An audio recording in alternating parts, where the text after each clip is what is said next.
Island group. I'm Jackie, this is Victoria, Elsa, and Scott.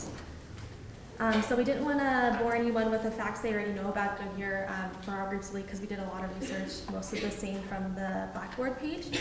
But we wanted to focus on the demographics that we thought would pertain mostly to our research. We thought it was important to know the population number currently of 73,000. We wanted to know how big the population would be in 2025. We also wanted to focus on the average income based on the way Goodyear can implement their systems. And we also wanted to focus on our study question on how these demographics fit into our research. So we used a systems-based approach in researching mitigation and solutions for the urban heat island effect. These are some of the key questions we used in conducting our research, such as what planning strategies should the city be evaluating? What are the solutions that the City of Goodyear can incorporate into their planning right now? In Goodyear 2025 plan, the city worked with the public to develop a list of goals that are seen here. These goals, such as fostering sustainability and creating community spaces, seek to achieve Goodyear's community vision, which is also listed here, to create a sustainable city where future generations can thrive and prosper. The vision highlights what the city could look like and offer in the next 20 years. These visions and goals go hand in hand with sustainable practices. In researching the UHI problem and developing solutions, we use this framework, this vision as a framework in order to help Goodyear achieve a sustainable future. We believe that implementing mitigation efforts for UHI is a start in the right direction for making Goodyear's vision a reality. So, the first question is, what is UHI? UHI is retention of heat by built materials, surfaces, and infrastructures. The absorption of this heat leads to increases in temperatures and can make an area hotter than its rural surroundings. Within the context of Goodyear, rapid urbanization and the growth and development of the city as a result of reasonably priced land, freeway access, and residential and employment opportunities, among other factors, has led to UHI being a potential threat for the city. Fortunately, Goodyear has recognized the potential impacts and costs of UHI and is seeking to preemptively address this problem. Using the plethora of detailed resources provided by our stakeholders, coupled with our own extensive research, we work to analyze UHI within the lenses of environmental, social, political, and economic impacts. Additionally, as Brandon mentioned before, we worked in collaboration with the other teams to provide as many educated solutions as possible. A greater population that results in urbanization and the urban heat island effect can pose serious complications on the natural environment and also put stressors on society and communities. Additionally, it's important to have an understanding of past and present policy surrounding urban heat island in order to lead us in the right direction to begin analyzing the problem.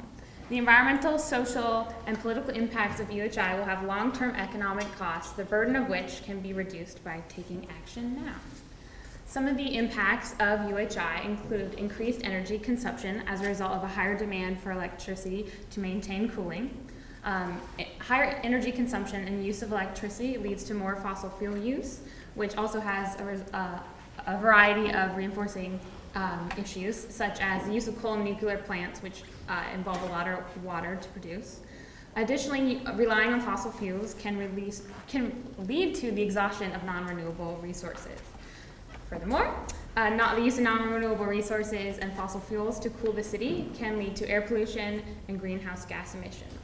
Another potential impact is impaired water quality as a result of heated storm water runoff, which can endanger aquatic systems in the city. Furthermore, some social pressures from a result of UHI include illness and mortality for elderly, impoverished, ethnic, and other vulnerable communities.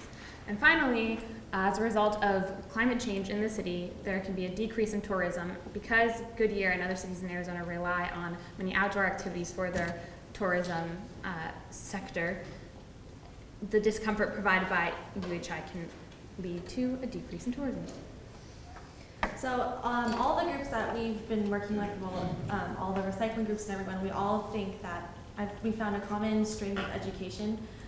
We thought it was important to note, again with our demographics, that as of 2012, 30% of the people in Goodyear had obtained an undergraduate degree or higher. So they are educated, but the question is, where do we focus and where do we point our education to? So we first, in school systems, if it's not known already, we need to know what is the urban heat island. We know that it's getting hotter, but we're not exactly sure, or at least kids might not be exactly sure what it is. We also need to know what we've already learned.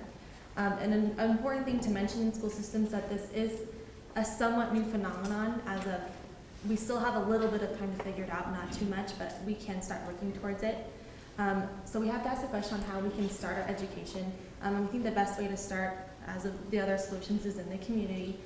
Community events, there's flyers, information desks, all these things. We just have to get the word out there and start with awareness.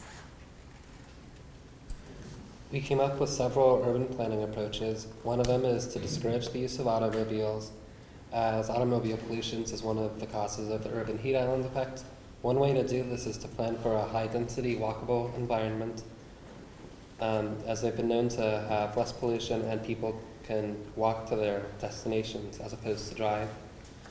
In addition, they also provide more shade, which is another way to help mitigate the urban heat island effect. Also, narrower roads and to reduce the use of asphalt, because the dark pavements currently used reflect only 10% of heat.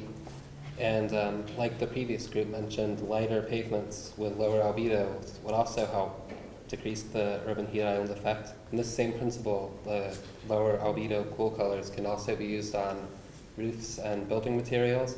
Also include bicycle lanes on all major roads and preserve land for parks and green space, which Jackie will now discuss. A case study that I have heard about and studied in the past are artificial and constructed wetlands. Not only do they clean and reclaim water, but they also provide essential benefits to a community. It can reduce the urban heat island and provide a cooling effect. Basically, a constructed wetland with newer restored habitat, it provides services such as runoff water catchment, decontamination of water, sewage treatment, land reclamation, and natural cooling effects. I picked this case study because of the housing market in Avondale where I've seen this. Basically, as our housing market was going down at this time, when they were constructing these artificial wetlands, their housing prices were going up. This is because it's aesthetically pleasing to the eye. People want to live by a park. People want to live by trees. They want to live by their natural habitats, and they want to have this in their backyard. So they provide this type of lagooned residence. And as we saw in our framework for the 2025 vision of Goodyear, there was a quote in there that people said that they want to get out of the house and they want to get out and walk around and ride their bikes and go somewhere. So the cons to a constructed wetland is it does take more land area, and it takes more land area than building just a regular water treatment plant sometimes, depending on how big it is. It can attract unwanted bugs and mosquitoes, and people might not want those in their house. And they can also vary on geographical location. Phoenix is a good place most of the time, but when it's in the peak of our summer, it might not be the smartest idea. But the water usage would go down then, and then it would recharge as the temperatures dropped. And they're also they cost very little to maintain and very little to build. And so that's a solution that we thought of. So one of the biggest challenges that an expanding city in the desert faces is water scarcity, among other vital resource depletions. However, involving everyone in the community is a large challenge because not everyone has the incentives or the financial resources to change their lifestyle and their habits in order to secure a more sustainable livelihood for everyone, especially when uncertainties such as the UHI effect and lack of knowledge are present. So besides the other group's solutions, which will be presented, our group proposes that this collective action problem can be solved by encouraging community involvement through focusing on improvement of community areas rather than individual areas, so that the citizens could develop a greater willingness to pay and cooperate in maintaining their city and their natural environment healthy. Examples of these would include community and school gardens, or parks, which would encourage outdoor activities, which, as mentioned before, we know the citizens of Goodyear would really, really like. And unfortunately, specific allocations of resources such as water would have to be made in order for this to be an effective, sustainable outcome. And along with the change in focus, other ideas would also include xeriscaping, which the other group mentioned, to prevent unnecessary water usage in front and backyard lawns. And the construction of taller buildings to accommodate more people in a smaller area would also really help. And this would also prevent more agricultural land loss. And of course, increased spending on renewable energy sources such as solar to prevent greater greenhouse gas emissions, which we know will happen with a prospectively growing population.